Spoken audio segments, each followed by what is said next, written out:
Split AC दो तरह के वेरिएंट टेक्नोलॉजी में आते हैं। पहला आता है इन्वर्टर टेक्नोलॉजी बेस्ड एसी, दूसरा आता है नॉन इन्वर्टर टेक्नोलॉजी वाला एसी। तो आपके रिक्वायरमेंट के अकॉर्डिंग कौन सा एसी आपके लिए बेटर होगा, वो इन्वर्टर वाला हो या नॉन इन्वर्टर हो, ये डिपेंड करता है आपके रिक्वायरमेंट के ऊपर। तो इन्वर्टर टेक्नोलॉजी वाला जो एसी होता है उसकी जो वर्किंग प्रोसेस होती है वो अलग होती है, उसमें कंप्रेशर बार बार ट्रिप नहीं करता। और जो नॉन इन्वर्टर एसी होता है रूम में ठंडा करने के बाद इसकी कूलिंग कंप्रेशर जो होता है वो ट्रिप हो जाता है।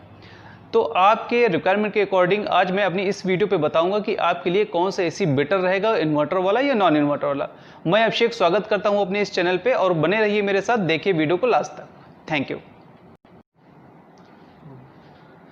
नॉन इन्वर्टर एसी में अगर कूलिंग की बात करें तो कूलिंग कमरे को ठंडा करने के बाद नॉन इन्वर्टर एसी का जो कंप्रेशर होता है वो पूरी तरह से कट ऑफ हो जाता है और कूलिंग उसकी बंद हो जाती है। फॉर एग्जांपल अगर आपने टेम्परेचर सेट किया है 24, तो रूम टेम्परेचर 24 जैसे ही क्रिएट होता है, बनाता है, तो कंप्रेशर उसका पूरी तरह से बंद हो जाता है और वो दोबारा से रीस्टार्ट उसी कंडीशन पे होगा जब कमरे का टेम्परेचर बढ़ जाता है, मतलब 25 से 26 हो जाता है। तो हो सकता है कि थोड़ी बहुत आपको उस जगह पे जो हीटिंग है वो आपको फील हो।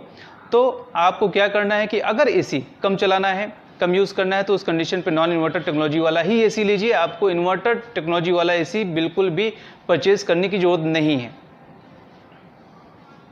टेक्नोलॉजी वाले एसी की अगर कूलिंग कैपेसिटी की बात करें तो ये उठता तो 1500 वाट के आसपास है अगर 3 स्टार इन्वर्टर टेक्नोलॉजी का एसी आप लेते हैं। बट ये आपको हो सकता है कि पता ना हो कि इसका जो मैक्सिमम कूलिंग कैपेसिटी होती है वो 1.25 टन के एसी के बराबर होती है और इसका कंजप्शन भी फिर उस कंडीशन में ज़्यादा होगा।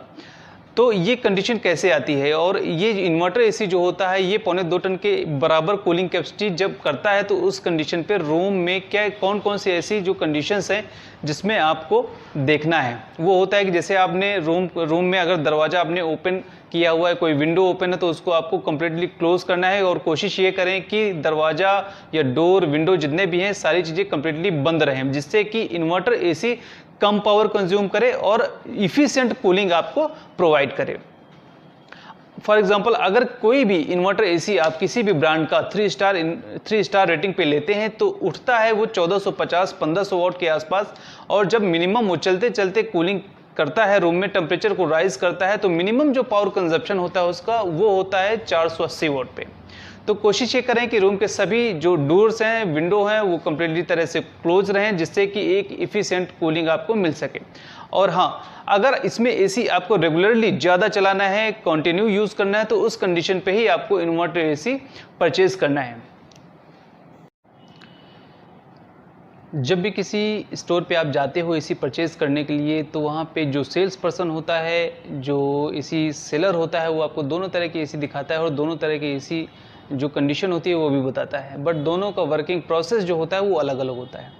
तो यहाँ पर हम सबसे पहले बात करेंगे नॉन इन्वर्टर टेक्नोलॉजी वाले एसी की कि वो किस तरह से काम करता है और आपकी रिक्वायरमेंट किस तरह की है, तो वहाँ पे आप उसको यूज़ कर सकते हो। नॉन इन्वर्टर टेक्नोलॉजी वाला एसी जो होता है उसका कंप्रेशर रूम को ठंडा करने के बाद पूरी तरह से कट ऑफ हो जाता है। इट मीन्स कि पूरी तरह से वो बंद हो जाता है, जैसे कि कूलिंग भी एसी की कंप्लीटली बंद हो जाती है। अगर एसी आपको कम यूज़ करना है, मीन्स 8 घंटे से कम चलाना है, स्टॉप ले करके चलाना है कि कमरा आपका मान लीजिए 8 बजे एसी आपने स्टार्ट किया और 1 घंटे बाद उसको आपने 9 बजे 10 बजे आपने बंद कर दिया। इसके बाद एसी को फिर आपने चालू किया 4 घंटे बाद, 5 घंटे बाद, फिर उसको 2 घंटे 3 घंटे कंटिन्यू आपने चलाया, फिर बंद कर दिया। तो उस कंडीशन पे आपको non inverter technology based AC लेना है, क्योंकि यहाँ पर इन्वर्टर टेक्नोलॉजी वाला एसी आपके लिए जब आप परचेज करोगे तब भी महंगा पड़ेगा और जब यूज़ करेंगे तो भी वो काम उस तरह से नहीं करेगा और आपका जो इलेक्ट्रिसिटी बिल है वो आपका लगभग नॉन इन्वर्टर टेक्नोलॉजी वाले एसी के बराबर ही आएगा।